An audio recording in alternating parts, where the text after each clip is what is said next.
Todos quieren Groenlandia, una isla inhóspita, casi inerte, pero situada estratégicamente entre América, Europa y el Ártico.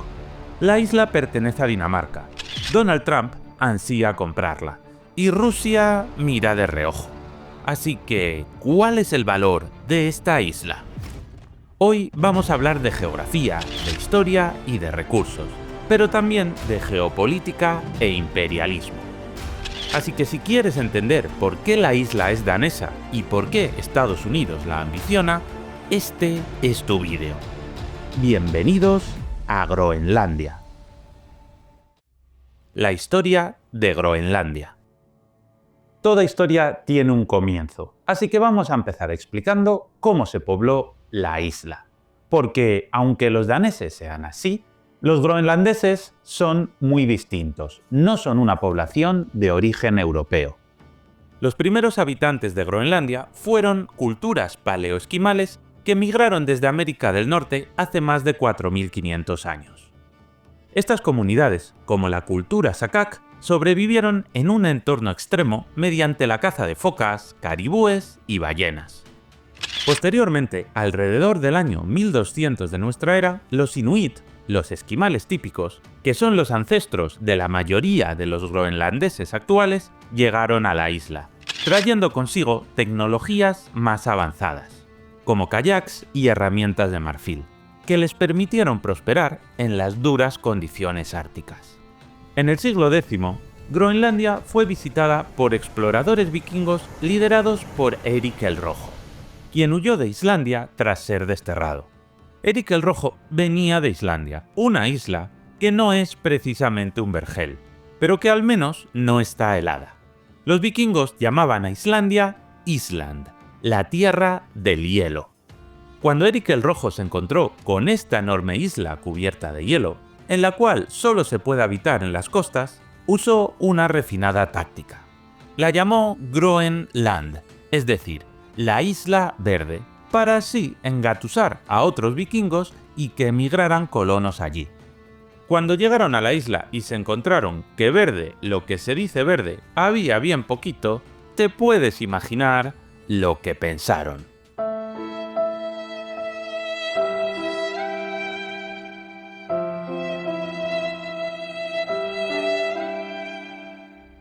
Los asentamientos vikingos, ubicados en la costa suroeste, se dedicaron básicamente a la pesca y el comercio de pieles. Los vikingos se asentaron en pequeños pueblos sin mezclarse con los inuit. Básicamente comerciaban entre sí, pero poco más. Sin embargo, para el siglo XV, estos asentamientos habían desaparecido, probablemente debido a un cambio climático conocido como la Pequeña Edad de Hielo. La vida en la zona era ya precaria de por sí. La navegación se hacía en pequeños barcos de madera, en un mar gélido y bravo, por lo que bastó con que las condiciones empeoraran un poco para tener que marcharse de allí. Tras varios siglos de relativo aislamiento, Groenlandia volvió a entrar en la esfera global en el siglo XVIII, en plena era del imperialismo. Con España, Gran Bretaña o Francia expandiéndose por América, Dinamarca volvió a interesarse por la isla. Los misioneros daneses llevaron el cristianismo y se establecieron pueblos permanentes. Desde entonces ha permanecido ya bajo control danés. Pero a principios del siglo XX, Noruega trató de hacerse con parte de la isla. Tras décadas de disputas, en 1931, Noruega envió a grupos de cazadores a algunas bahías del este de Groenlandia. Izaron la bandera y el gobierno noruego reclamó formalmente parte de la isla. El caso fue llevado a la Corte Permanente de Justicia Internacional, quien en 1933 dictaminó que la isla era danesa desde hacía siglos, por lo que Noruega no podía reclamarla. Durante la Segunda Guerra Mundial, en 1940, Dinamarca fue invadida por Alemania. Durante los 5 años que duró la ocupación, la isla se autogobernó. Pero poco después de la caída de Copenhague, Estados Unidos alcanzó un acuerdo con el gobierno colonial de Groenlandia y ocupó militarmente la isla durante el periodo que duró el conflicto. Tras la victoria aliada, Groenlandia volvió bajo control danés, pero la isla siguió siendo de interés para Estados Unidos durante la Guerra Fría, construyendo la base aérea de Thule, que era la base estadounidense situada más al norte. Esta base servía como alerta temprana para detectar cualquier ataque nuclear soviético sobre Estados Unidos. Porque aunque estamos acostumbrados a ver mapas así e imaginar los misiles a través del Atlántico, la realidad es que el camino es mucho más corto a través del Polo Norte. En 1953, Groenlandia dejó de ser una colonia para convertirse en un condado de Dinamarca, y en 1979 obtuvo un gobierno autónomo. Desde entonces ha buscado mayor independencia, logrando un acta de autonomía ampliada en 2009, que le otorga control sobre la mayoría de sus recursos naturales. Sin embargo, Groenlandia aún depende económicamente de las subvenciones danesas. Es una tierra fría, hostil y en la que la población debe importar la comida, ya que los únicos alimentos disponibles son el pescado y la carne de foca, que sí, que están buenos, pero falta variedad, y faltan vegetales para obtener una dieta saludable. Así que, una vez vista su historia, comprendamos su geografía. La geografía. Desde una perspectiva geopolítica, Groenlandia actúa como un puente natural entre dos continentes. Su proximidad a América del Norte ha sido un factor determinante en la estrategia de defensa de Washington desde la Segunda Guerra Mundial. La isla alberga la base aérea de Thule, establecida por Estados Unidos en 1943, que juega un papel vital en la vigilancia del Ártico y en el sistema de alerta temprana de misiles balísticos. La base fue renombrada como Pituffik en el año 2020. Su ubicación permite monitorizar cualquier movimiento inusual a través del Ártico. La base también alberga aviones de combate, por lo que pueden ser enviados a interceptar cualquier amenaza que venga a través del Ártico. Pero además, la isla también es estratégica para detectar submarinos. Te presento el Ryuk Gap, o hueco Ryuk, cuyo nombre viene de Greenland, Iceland y United Kingdom. A través de este segmento de océano, es la ruta por la que los buques soviéticos debían salir al océano Atlántico. Durante las décadas de la Guerra Fría, los aviones de patrulla marítima sobrevolaban continuamente el hueco Ryuk para avistar los barcos enviados por el Kremlin. Y estos aviones también lanzaban tremendos likes. Así que si este vídeo te está gustando, ya sabes lo que tienes que hacer. Dale like y suscríbete. Estos gatetes han estado trabajando duro, investigando, sintetizando, redactando, editando y locutando. Así que dale tu buen like. Y también puedes ir un pasito más allá haciéndote miembro del canal. Y así, por una pequeña cantidad al mes, puedes ayudar a que este precioso proyecto de divulgación siga siendo posible. Muchas gracias por tu apoyo. Lo que los aviones de patrulla marítima realmente lanzaban eran sonoboyas para detectar cualquier submarino. Así que, geoestratégicamente hablando, esta isla es un puesto avanzado para Estados Unidos y un cuello de botella para Rusia. Más allá de su relevancia militar, la isla es rica en recursos minerales como hierro, zinc, tierras raras e incluso uranio, elementos fundamentales para la tecnología moderna.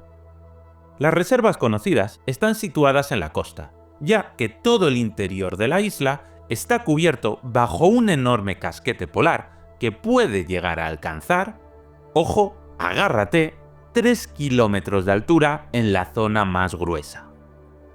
Los estudios con ondas capaces de atravesar el hielo nos han dado una visión aproximada de lo que hay debajo del casquete. Pero con esta capa tan profunda, no sabemos qué recursos hay bajo tierra, aunque si hay minerales en la costa, probablemente también los haya bajo el hielo. Además, el cambio climático está haciendo que el acceso a las vastas reservas de gas y petróleo que hay en sus costas sea más accesible. Pero si el clima se suaviza, si los hielos empiezan a fundirse, los riesgos serán menores, y los costes también. El Ártico en general también está ganando protagonismo debido a las rutas marítimas emergentes. El calentamiento global está acelerando el deshielo del casquete polar, abriendo paso a rutas como el Paso del Noroeste y la Ruta del Mar del Norte. Durante siglos, Estados Unidos deseó poder navegar de costa a costa a través del Paso del Noroeste, pero la ruta se congela durante medio año, y durante el verano la surcan peligrosos icebergs. Y bueno, todos sabemos el riesgo que los icebergs conllevan. Lo mismo sucede con la Ruta del Mar del Norte, que en este caso es un sueño para Rusia, pero se enfrenta a los mismos problemas. Se hiela en invierno y hay icebergs en verano.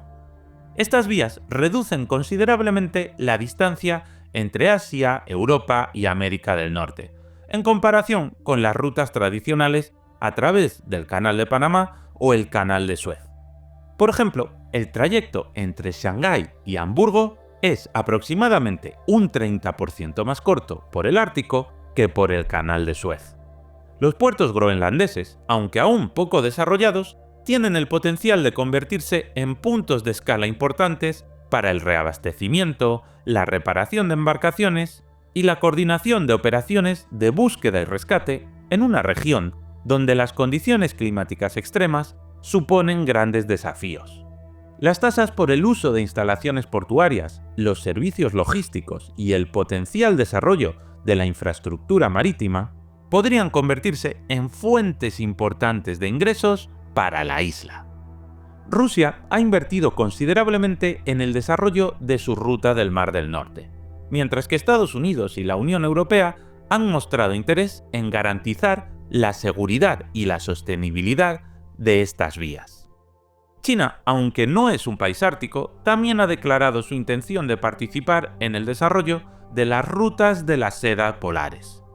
Y Groenlandia, con su proximidad a estas dinámicas, se encuentra en el centro de este complejo tablero geopolítico. Además de estos factores, hay reclamaciones territoriales sin resolver. Como hasta hace muy poco el polo norte geográfico era prácticamente inaccesible para todos, los países árticos no se preocuparon por reclamar nada más allá de las 200 millas náuticas.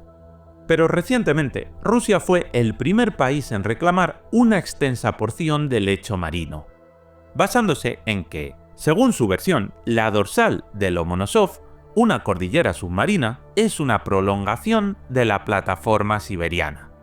Entonces, Canadá y Estados Unidos también hicieron sus reclamaciones, pero fue Dinamarca quien respondió más agresivamente. Argumentó que la dorsal de Lomonosov es, en realidad, una prolongación de Groenlandia y no de Siberia, así que reclamó una enorme extensión que se extiende casi hasta la propia Siberia. Estas reclamaciones tienen poco de prácticas, ya que por mucho que se modere el clima, el Polo Norte seguirá siendo muy frío, y los icebergs podrían destruir las plataformas petrolíferas.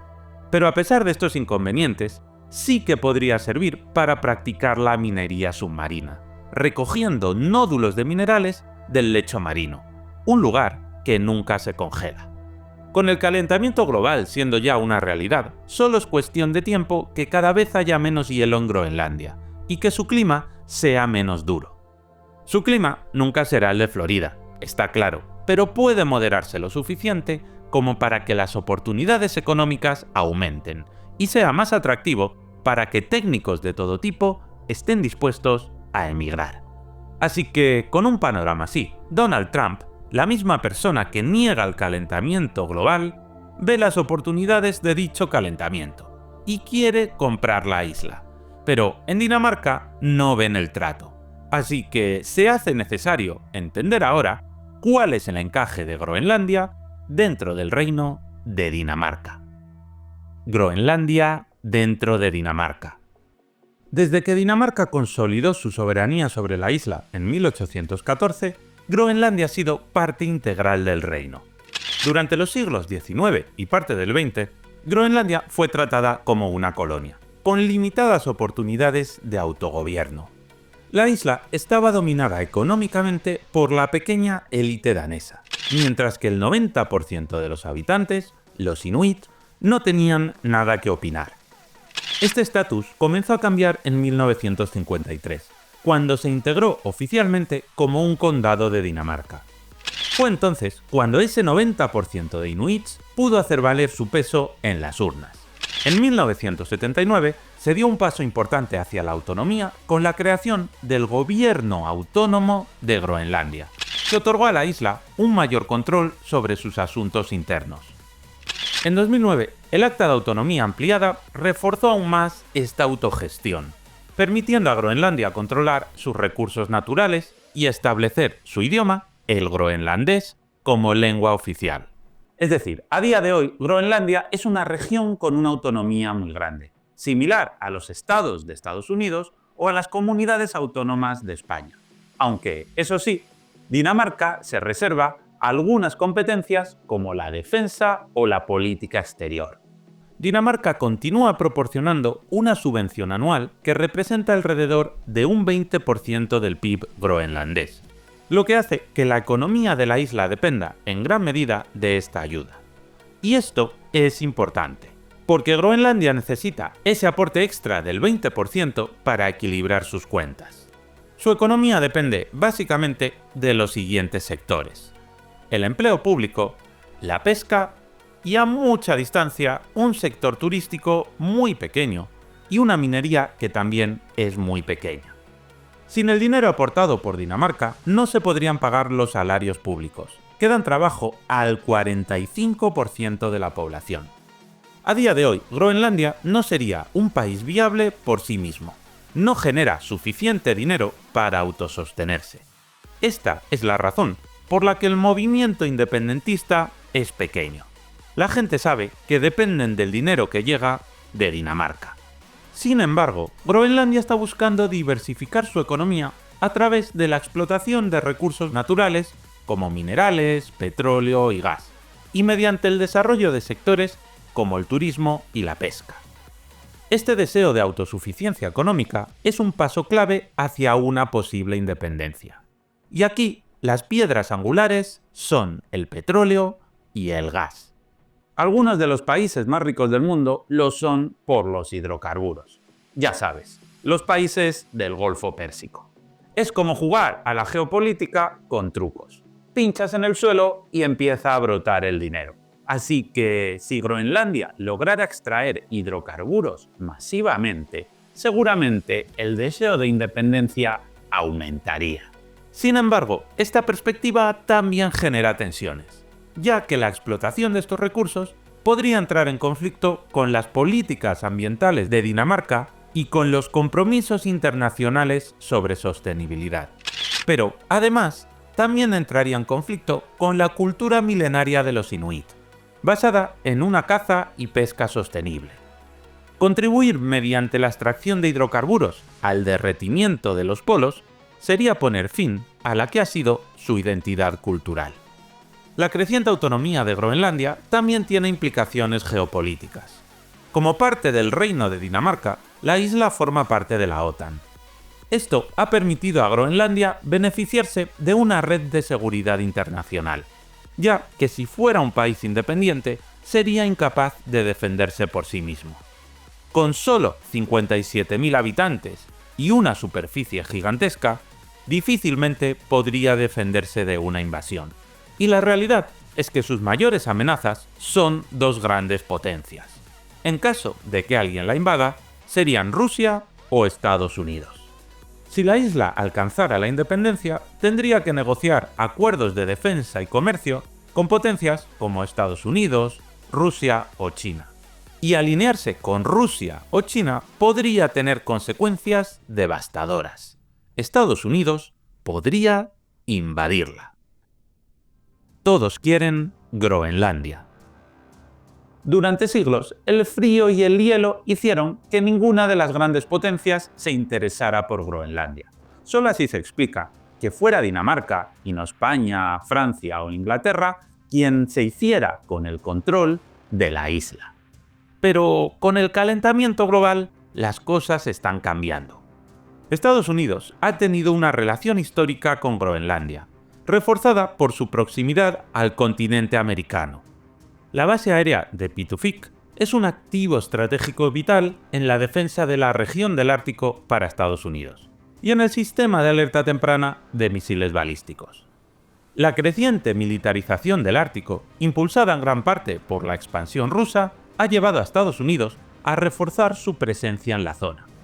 Ya en 2019, Donald Trump se ofreció a comprar Groenlandia a Dinamarca, una propuesta que, aunque rechazada, subrayó el interés estadounidense en consolidar su influencia en el territorio.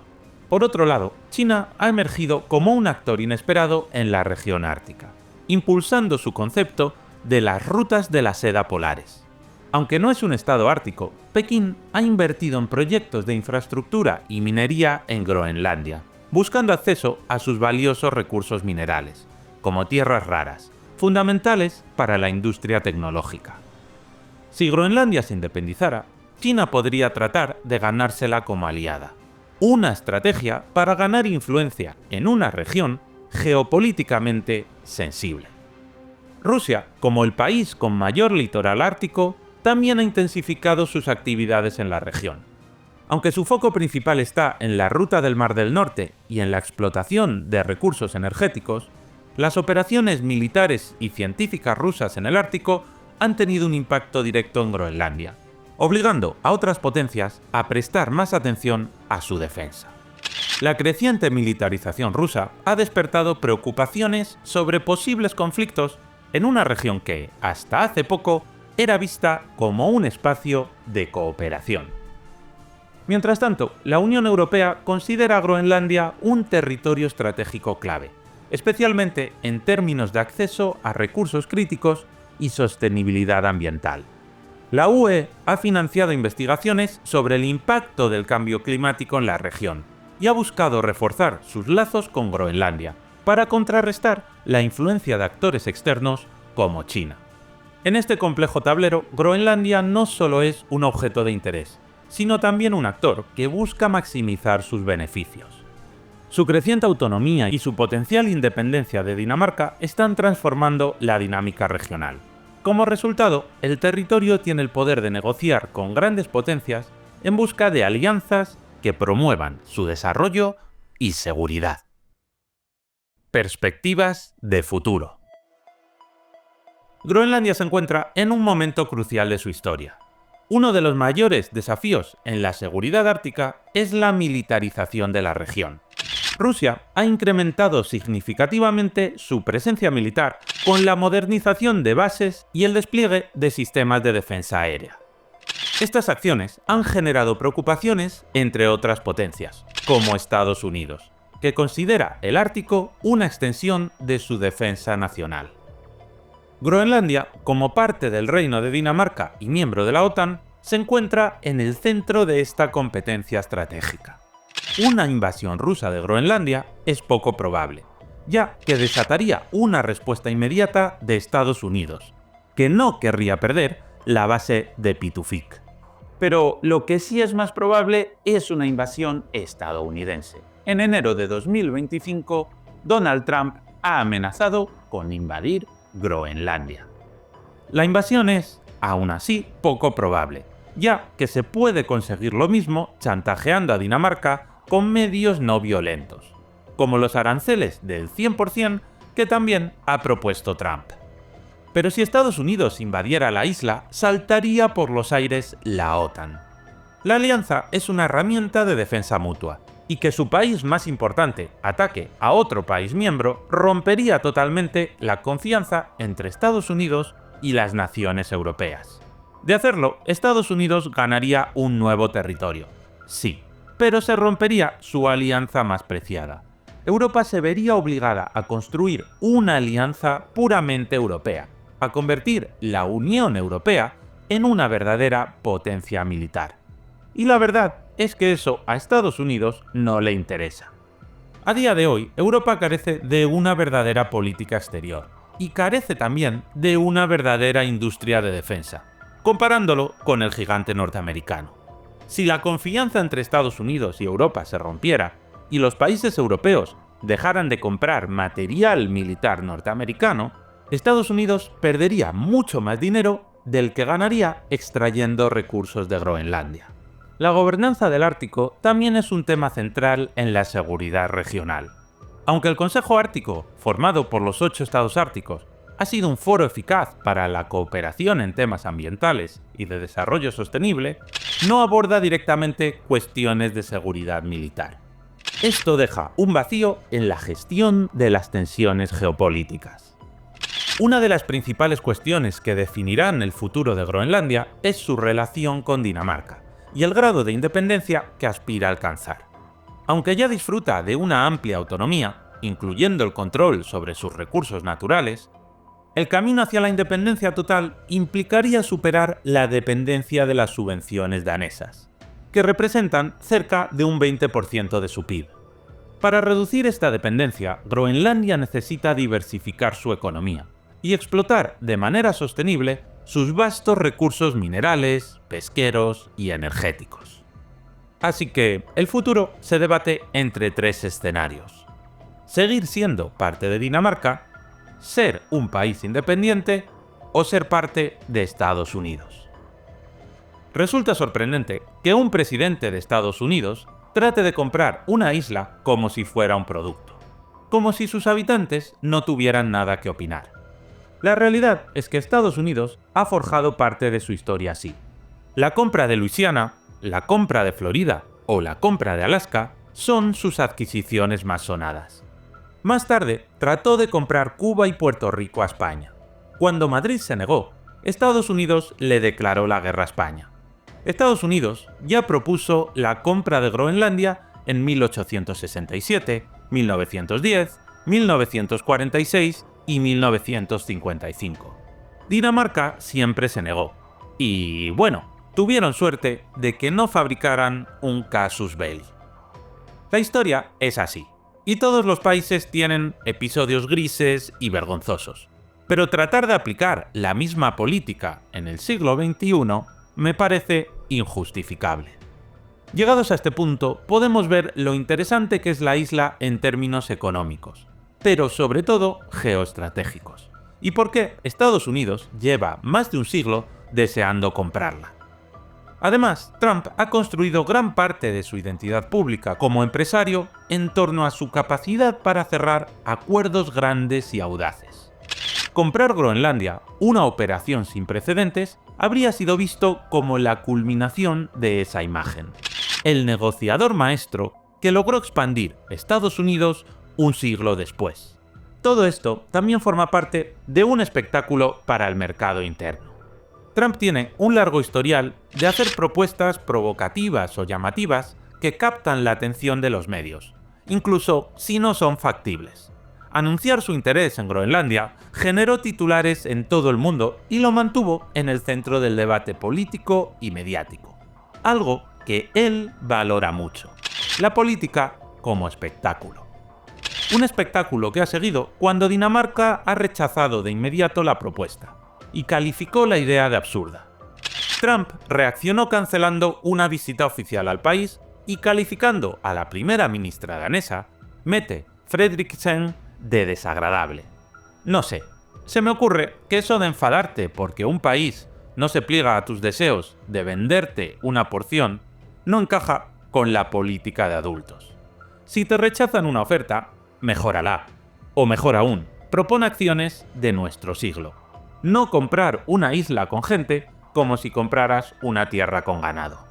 El qué sucederá, solo el tiempo nos lo dirá. Si Estados Unidos toma la isla, ganará un activo interesante, aunque tampoco determinante. Si lo hace por las buenas, el mensaje que calará es que todo está en venta. Así que no nos extrañemos si luego China quiere comprar islas en el Pacífico y Washington se enfada. Y si Estados Unidos toma la isla por las malas, el mensaje será aún peor: que todo está permitido. La identidad cultural y política de Groenlandia también será un factor determinante en su futuro. La población local, en su mayoría inuit, busca preservar su idioma y sus tradiciones en un contexto de globalización y desarrollo acelerado.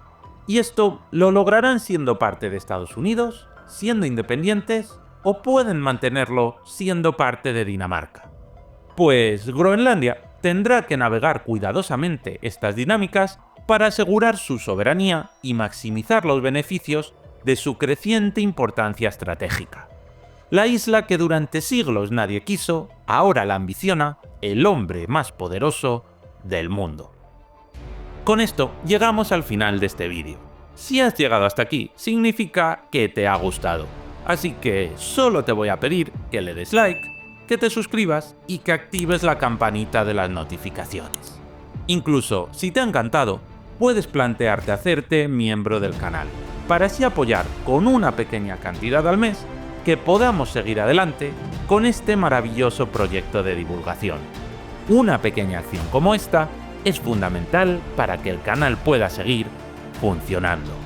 Muchas gracias y hasta pronto.